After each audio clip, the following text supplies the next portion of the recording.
السلام عليكم ورحمة الله. اليوم إن شاء الله غادي نتعرفوا على جوجل اي اي ستوديو. وجوجل اي اي ستوديو واحد المنصة، واحد الموقع اللي من خلاله كتقدر من انك تجرب جميع نماذج الذكاء الصناعي اللي كتطورها جوجل. يعني اغلب نماذج ديال الذكاء الصناعي ولا الادوات ديال الذكاء الصناعي اللي كتطورها جوجل تقدر تجربها من جوجل اي اي ستوديو. فباش تدخل ليه يكفي انك تمشي ل ai studio.google.com ويكون عندك حساب في جوجل، حساب مجاني بطبيعة الحال، وحتى جوجل اي اي ستوديو فهو مجاني، ما كتحتاج تشارك حتى فشي حاجة. إلا مشينا ل run settings ومشينا لاختيار نموذج فغنكتشفوا أولا غنقدروا أننا نبدلوا ما بين مجموعة ديال النماذج، كتبدا من جيميناي 2.5 جيميناي 2 وجيما. فإلا مشينا لجيميناي 2.5 غنلقاو أنه فيه مجموعة ديال الإصدارات، عندك البرو، عندك الفلاش، عندك الفلاش لايت، كل واحد عنده المميزات ديالو. فمثلا جيميناي 2.5 برو المميزات ديالو أولا اليوز كيس ديالو، فهو اليوز كيس ديالو أولا مزيان في المهام اللي عندها اللي فيها reason over complex problem، يعني المنطق والتحليل. Tackle difficult code, math, and scene problem. Use the long context for analyzing large dataset, code base, or document. Best for coding, reasoning, multimodal understanding. فإلا كانت المهام اللي كديرها كتطلب واحد المنطق، ولا مثلا كدير الكود ولا كتعامل مع الكود ولا كتجينيري الكود، فهاد النموذج مزيان ليك. knowledge cutoff ديالو حتى ل2025، يعني المعلومات اللي فيه فهي محدثة ماشي قديمة، ماشي 2024 ولا 2023 ولا 2022 كيف ما بزاف ديال النماذج فكتكون يعني المعلومات اللي فيها كتكون قديمة وغير محدثة. إلا مشينا مثلا لجيميناي 2.5 فلاش، يعني جيميناي 2.5 فلاش غنشوفوا أنه كيختلف على البرو. فاليوز كيس ديالو حتى هو فيه reason over complex problem، ولكن كيتميز عليه بأنه كيوريك يعني المراحل ديال التفكير، يعني show the thinking process of the model. يعني كيوريك المراحل ديال التفكير، يعني ملي كتعطيه واحد السؤال كيمر من المرحلة ديال الthinking، ولكن كيوريك هاديك المراحل ديال الthinking، يعني كيوريك هاديك المراحل ديال التحليل، كيفاش فهم السؤال ديالك، كيفاش كيوجد الجواب اللي غادي يجاوبك. حتى هو knowledge cutoff ديالو 2025. إلا قارناه مع Gemini 2 مثلًا ومشينا لGemini 2 Flash على هاد الشكل، غنلقاو بأن الknowledge cutoff ديالو 2024، يعني متأخر على الGemini 2.5 تقريبًا بشي عام تقريبًا أو لعدة أشهر. وكاين عندنا جيما حتى هو من أحدث النماذج اللي كتطورها جوجل. فكيف ما كنشوفوا فممكن أنك تبدل من بين مجموعة ديال النماذج وتخدم بهذاك اللي غادي يناسبك مزيان. فحنا نمشيو لجيما 2.5 ونمشيو لجيما 2.5 برو.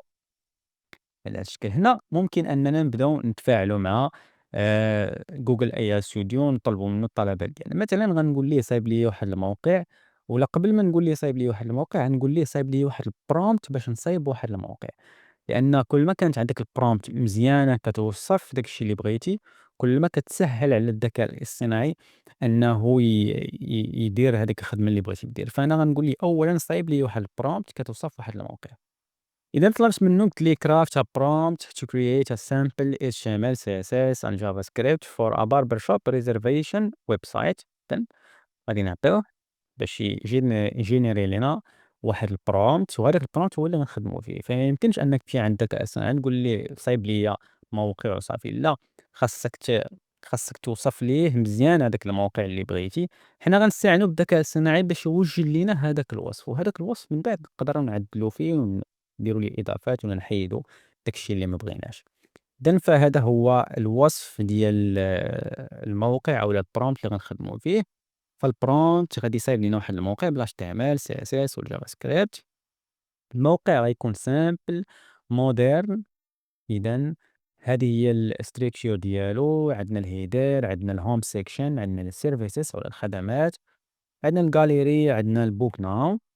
وهنا الreservation form field، يعني داك الform ديال الreservation شنو المحتويات ديالها، فعندنا يكون البلاصة ديال الاسم، بلاصة ديال رقم الهاتف، بلاصة ديال الإيميل، الخدمة، بلاصة ديال أولا الباربر يعني داك السيد اللي غيحسن ليك، عندنا التاريخ، عندنا الوقت، وعندنا الbook appointment button يعني البوطونة اللي غادي يكليكي عليها اليوزر، وعندنا التفاصيل ديال الCSS الJavaScript.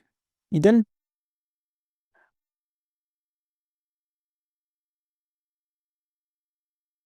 غنخليو هاد السطر الأخر ما غنديروش، لأننا بغينا باش ما نضيعوش الوقت، بغينا واحد الprompt اللي فيه يعني الكود في page وحدة. إذا غنفتحو شات جديدة وغادي نمشيو غنقول هنا in one page. إذا نعطيوه الprompt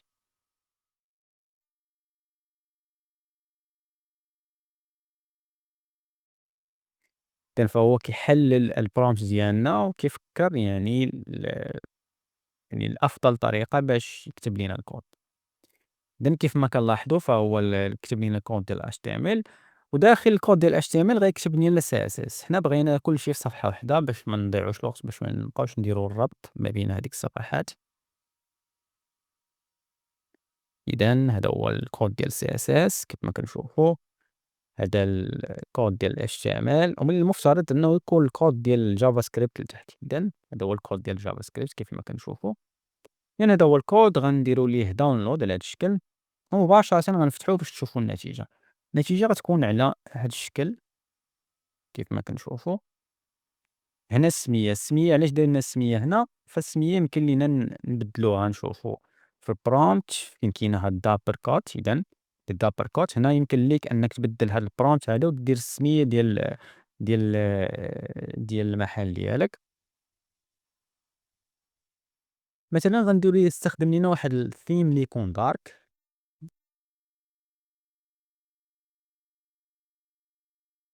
إذا run، لأن صراحة هاد الثيم بحال هكا أبيض ما جاش مناسب يعني باش تخدم به يعني barber shop ولا ديال reservation. ف أن الثيم يكون دارك يكون فيه يعني اللون أسود غيكون أحسن. إذن غادي نشوفو النتيجة. هذا هو الكود. إذن شوفوا النتيجة اللي غناخدوها دابا، هو بدل لينا الثيم كيف ما كنشوفوا. عندنا هنا الخدمات men's haircut beard trim hot towel shave يعني هذه الأنواع ديال الخدمات، وهنا عندنا السعر. هنا عندنا الgallery فيمكن هنا تبدل في الكود تبدل دير الصور يعني ديال مثلًا صور ديال الحلاقات ولا قصات الشعر اللي كدير. هنا الform ديال الreservation، هنا يا إما أنك تعدل على هاد الform مثلًا ودير ليها الbackend ديالها، ولا تستخدم شي خدمات ديال اللي كتقدم الform يعني فقط تسجل في هاديك الخدمة وتاخد الكود وتحطو، فغيكون عندك يعني موقع جاهز. إذن هذا بالنسبة للنموذج ديال Gemini Pro على هاد الشكل. إلا رجعنا لGoogle AI Studio فغنشوفوا أنه كاين بزاف ديال النماذج الأخرى. مثلًا عندنا هاد الURL context tool فيمكن لك أنك تحلل المعلومات من الرابط، يعني تمشي على الذكاء الصناعي، تدخل هنا تمشي على الذكاء الصناعي وتعطيه واحد الرابط، مثلًا هذا الرابط هذا هو غيمشي يحلل لك المحتوى اللي كاين في هذاك الرابط. إلا مشينا مثلًا مرة أخرى لGoogle AI Studio عندنا هنا في النموذج هذا ديال Native Speech Generation، فهذا كيعطيك أو كيعطيك الإمكانية أنك تولد الأصوات. فعنده جوج ديال الأنماط، عندك الMulti Speaker وعندك الSingle Speaker. هذا مثلًا إلا كنتي باغي دير واحد البودكاست بالذكاء الصناعي، فيمكن لك أنك تجينيري واحد الprompt اللي فيه المحتوى اللي فيه ال يعني النقاش اللي غيكون، وتعطيه ليه هو غيجينيري لك الأصوات يعني وكأنه كاين واحد النقاش تيدور. إلا كان مثلًا عايز single speaker فممكن مباشرةً تعطيه الinstructions يعني تحدد ليه مثلًا الطبيعة ديال الكلام، كيفاش بغيتي الكلام يكون، النبرة ديال الكلام، التعبيرات ولا المشاعر اللي بغيتيها، واش غاضبة واش حزينة إلى آخره. هنا تعطيه المحتوى. فغنمشيو مثلًا غنقولوا ليه generate لينا واحد الscript ولا واحد الstory. إذا قلنا ليه craft a short story about space in Arabic، يعني غيدير لنا واحد القصة على الspace، على الفضاء باللغة العربية، وغيدير لينا حتى الtone والstyle باش نخدمو بيهم. إذن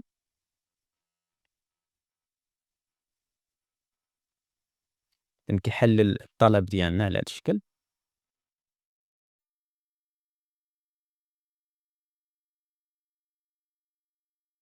إذن هذه هي القصة. غادي نسخوها.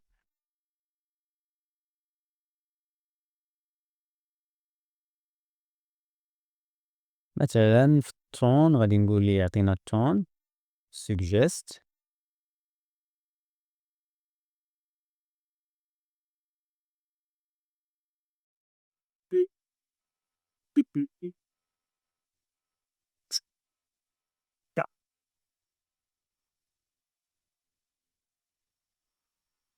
اقترح علينا مثال كيف ما كنشوفوا.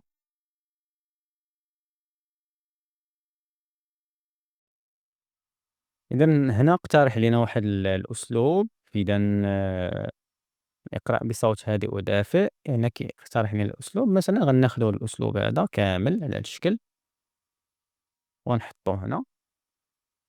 وهنا في الأصوات غنختارو الأصوات، فممكن هنا تختار الأصوات، فغنشوفو هاد الصوت هذا. Ready to build something awesome today? Got a project in mind? What do you want to explore? Ready to make something amazing? غنشوفو هاد الصوت هذا وغنديرو run.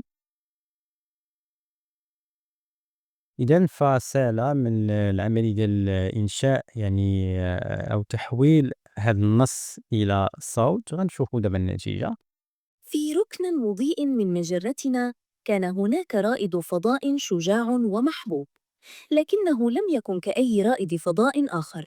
لقد كان دبدوبا. ارتدى رائد الفضاء دبدوب خوذته اللامعة، وصعد إلى صاروخه الصغير الذي يشبه لعبة ملونة. إذًا فكنلاحظوا أن النص ولا القراءة ديال النص بداها من هنايا في ركن مضيء في مجرتنا. هنا من المفترض هذه غير style instructions، يعني غير التوجيهات ديال الstyle. المفترض أنه ما يقراش، ولكن إلا لاحظتي أنه ما قراش هاد الجزء اللي بين قوسين. تجاهل هاد الجزء اللي بين قوسين. يعني هو ما قالش في الأول بحال هكا. في ركن ما قالش في الأول اقرأ بصوت دافئ وودود. يعني هو كيتجاهل هاد الأمور اللي بين قوسين وكيعتبرها توجيهات وليس النص خاصو يحوّلو لصوت. فباش تاخد المسألة بعين الاعتبار، فممكن حتى داخل النص، يعني مثلًا تجي هنا تاخد هذا بحال هكا، وتجي مثلًا هنا وسط النص ولا وسط النص على سبيل المثال ولا في أي بلاصة، دير هنا وتبدّل الطريقة ديال الكلام. يعني تبدّل الطريقة ديال الكلام. مثلًا تبدأ بصوت هادئ، بصوت دافئ وودود، وثم مثلًا بصوت مرتفع، ومن بعد ترجع للصوت الهادئ والودود إلى آخره. ففي نفس النص يمكن لك تبدّل الأسلوب ديال الإلقاء، الأسلوب ديال الكلام اللي غادي يتم الإنتاج ديالو. فيمكن لك تستخدم هاد الطريقة فيما تبغي تبدّل الأسلوب في نفس الscript. تبدّل أولا تنتقل ما بين أساليب مختلفة، فقط يعني تكتب الأسلوب ولا تشير الأسلوب ما بين قوسين هنا على هاد الشكل. إذن كيف ما كنشوف. مجرتنا كان هناك رائد فضاء شجاع ومحبوب، لكنه لم يكن كأي رائد فضاء. تميل إلى الكلاسيكية في بعض جوانبها لتعزيز الإحساس بالخلود والعمق. نبرة. نبرة القصة تأملية وحزينة، مشوبة بمسحة من الأمل. هي ليست قصة مغامرات ومخاطر، بل رحلة إلى أعماق النفس البشرية في مواجهة الفضاء اللامتناهي والوحدة. من نافذة بانورامية واسعة كانت. إذن فكيف ما كنشوفوا فهذه الطريقة باش تنتج الأصوات، يعني باستخدام Google AI Studio. فقط تعطيه يعني الscript وتعطيه الstyle instruction اللي كتوضح فيه الأسلوب ديال الإلقاء، يعني الأسلوب ديال التعليق الصوتي إن صح التعبير. كيف ما سبق الإشارة ديروا ما بين قوسين. فهذا فيما يتعلق بالإنشاء ديال الأصوات باستخدام Google AI Studio. إلا رجعنا للصفحة الرئيسية غنلقاو بأنه إمكانية أنك تنتج الصور حتى هما بالذكاء الاصطناعي، ولا مشينا للgenerate media فكاينة الإمكانية أنك يعني حتى تنتج مقاطع ديال الفيديو باستخدام فيو. إلا مشينا للفيو على هاد الشكل ومشينا للإصدار فمن المفترض أنه كاين 3 ولكن 3 حاليًا كاع ما متاح يعني في الخطة المجانية. فمن هنا يمكن لك تجينيري المقاطع ديال الفيديو، يمكن لك تتحكم في الaspect ratio يعني aspect ratio على أي أساس تختار الaspect ratio. الaspect ratio الأساس ديال الاختيار هو فين باغي تنشر هاد الفيديو، المنصة اللي باغي تنشر فيها الفيديو. مثلًا إلا كنتي باغي تنشرو في التيك توك ولا في اليوتيوب shorts فاختار الaspect ratio ولا نسبة الطول إلى الارتفاع 9/16. إلا كنتي مثلًا باغي تنشرو كفيديو عادي فيمكن لك تختار الaspect ratio 16/9. هنا عندك المدة ديال الفيديو فمن 5 ديال الثواني حتى ل8 ديال الثواني. هنا الframe rate ولكن ما عاطينكش الإمكانية أنك تتحكم فيها. هنا الoutput resolution يعني الجودة ديال الفيديو. وهنا الnegative prompt يعني شناهي الnegative prompt في الفيديو. الnegative prompt هي الأمور اللي ما بغيتيهاش تبان في الفيديو. الprompt هي الأمور اللي بغيتيها تبان في الفيديو. مثلًا بغيتي غابة، بغيتي نمر، بغيتي أسد، بغيتي زرافة كطير مثلًا، مزيان ديرها في الprompt.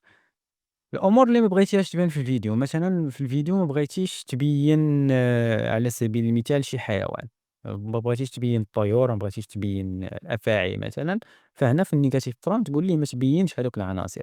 في الprompt نبيّنو العناصر اللي بغينا، في الnegative prompt نكتبو العناصر اللي ما بغيناهاش تبان في الفيديو، فهذا هو الفرق ما بين الprompt والnegative prompt.